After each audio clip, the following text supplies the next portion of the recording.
The National Weather Service in Portland has issued a tsunami warning for the Pacific coasts of Oregon, South Washington, and North California.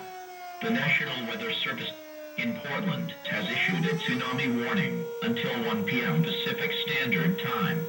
At 11:56 p.m. Pacific Standard Time, the Wandi Fuca Plate collapsed, causing a massive tidal wave estimated at over 100 feet high. Anyone within the warning zone should move inland immediately. Once again, the National Weather Service in Portland has issued a tsunami warning for the coast of Oregon, South Washington, and North California until 1 p.m. Pacific Standard Time. Move inland immediately.